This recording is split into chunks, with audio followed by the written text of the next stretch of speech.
Namaskar friends, in our series of labor laws, wage code on wages 2019, section 15 to 25. What are those things? How wages must be paid under the Indian labor law. The simple breakdown you actually needed. Never assume your salary can be delayed just because the boss is busy. The law has a timeline and you will be shocked how strict it actually is. A lot of people don't realize that the law in India spells out exactly how wages must be paid, when they must be paid, and what can legally be deducted. And if your employer breaks these rules, they are in trouble, not you. Today, we are breaking down one of the most misunderstood parts of the labor law. How payment of wages actually works. By the end of this video, you will know your rights better than most people in your workplace. Let's see how your wages are paid. The law keeps this part very simple, so employers don't get any ideas to break it. Your wage has to be paid in either cash or currency notes or check or bank transfer or electronic mode. These are normally known. Electronic mode is through UPA and other things. The government can say for a particular industry, no cash payments at all. That means it should be only through account transfer. So government can declare. Here government means concerned state government, which means the employer must pay by check or bank transfer only. Now, wage periods. You might think salary is always monthly. No, not necessarily it needs to be monthly. An employer can fix wage period as daily, weekly,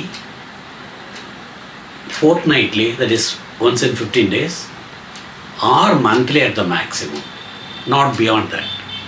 But the wage period can never be more than 1 month. That mostly people know. The different establishments can have different wage periods.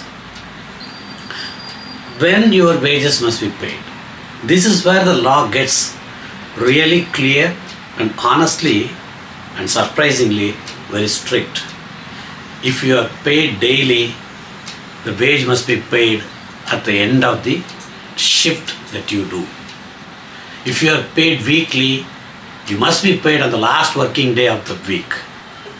If you are paid fortnightly, payment must come to you before the end of the second day after the fortnight ends. Suppose the 15 days period ends today.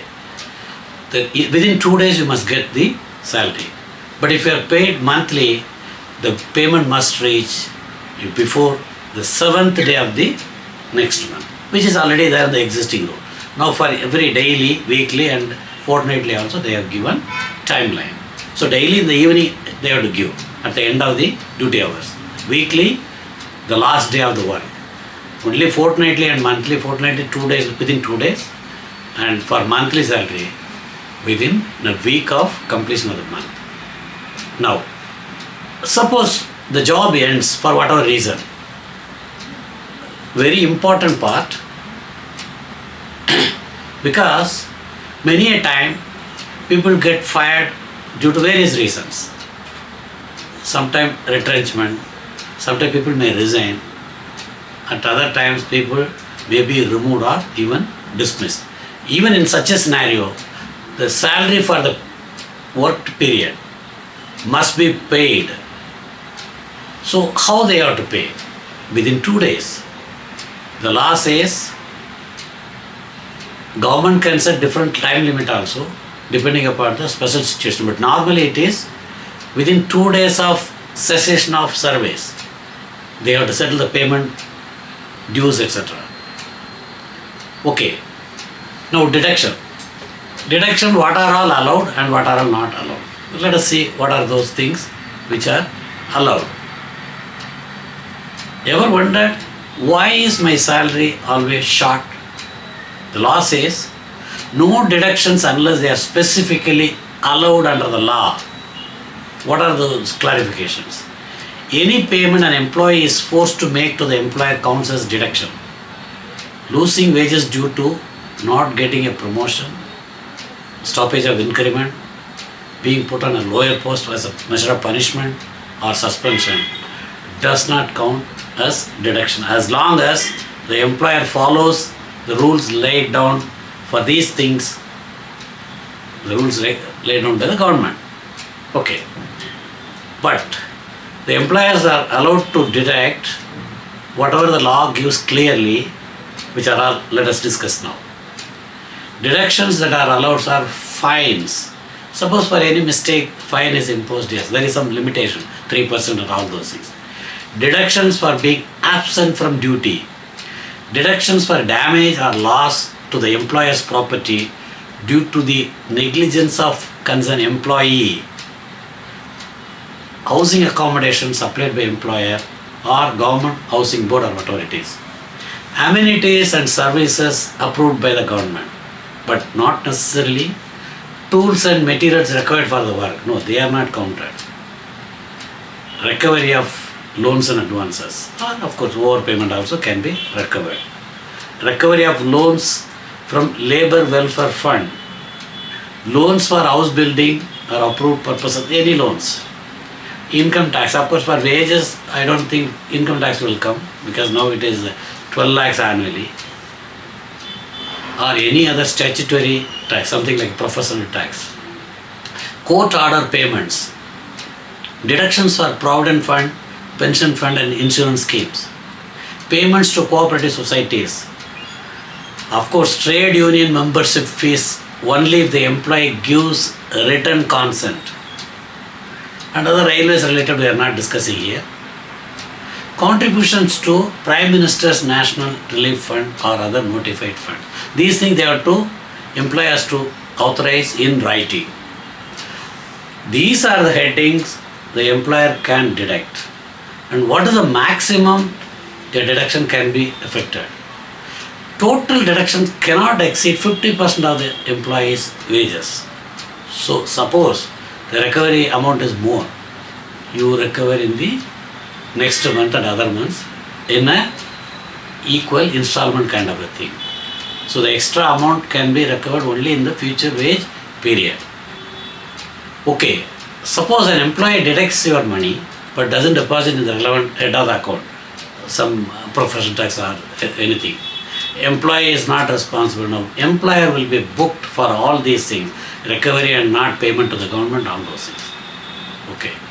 Then there is a rule for fine. This particular section protects employee from sudden or unfair punishment. Employers must list the acts or omissions for which fines can be imposed. And that list needs to be approved by government in advance. That means employer has to send these are the things we are planning to cut, deduct as fines and take prior approval from government. Only then the company or the employer can say, this kind of wrong action will make a fine. Yes, with approval only employer can do. And such list, what are those things for which fines will be imposed, should be displayed clearly on the premises so that the workers are able to see those things. That means in the local language it should be displayed. And the concerned workers or employees must be given a chance to explain before any such fine is imposed. Because they should say why they should be exempted from that. They should be given opportunity to defend themselves.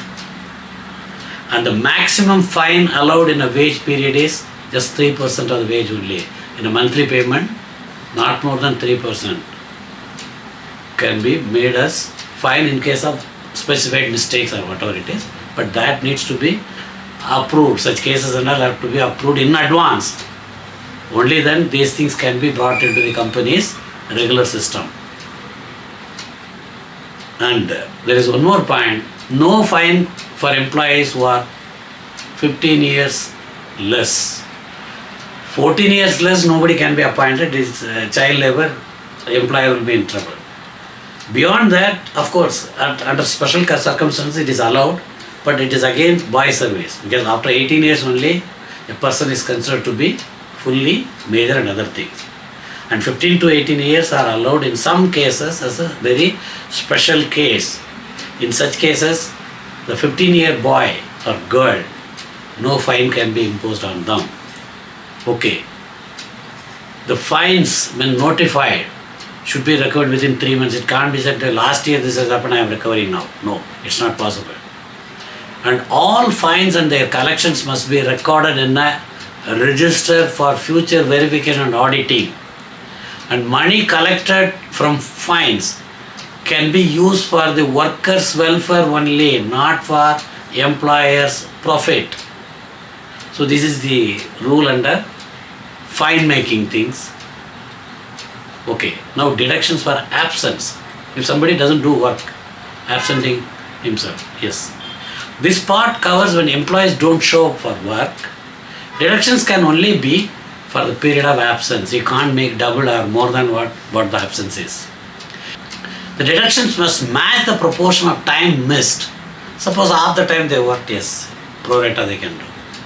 But if 10 or more employees jointly stay absent without notice as a sudden action, the employer may deduct as a fine up to 8 days also, because this actually leads to discipline issue, because that is taken as compensation for lack of notice. So employees have to be very careful. Sudden action is not allowed. Of course, they have ways: issue notice, conciliation, going to dispute, industrial dispute. All those things we are going to discuss in our series of videos. Even if an employee is physically present but refuses to work, yes, it can be taken as absence. And other cases, other deductions. Deductions for damage or loss. The law prevents employees from randomly blaming workers. The deductions cannot exceed the loss cost, so it should be actual. The employee must be given a chance to explain before such a deduction. All such deductions must be recorded in a regulated register for auditing and future inspection. And of course, deduction for housing accommodation. If company provides a housing facility, yes, we can deduct. For their amenities, whatever facilities they give, they can deduct. But these deductions can only be made if the employee willingly accepts them as part of employment. You can't impose on you have to stay here only and we'll cut. No, that is not possible.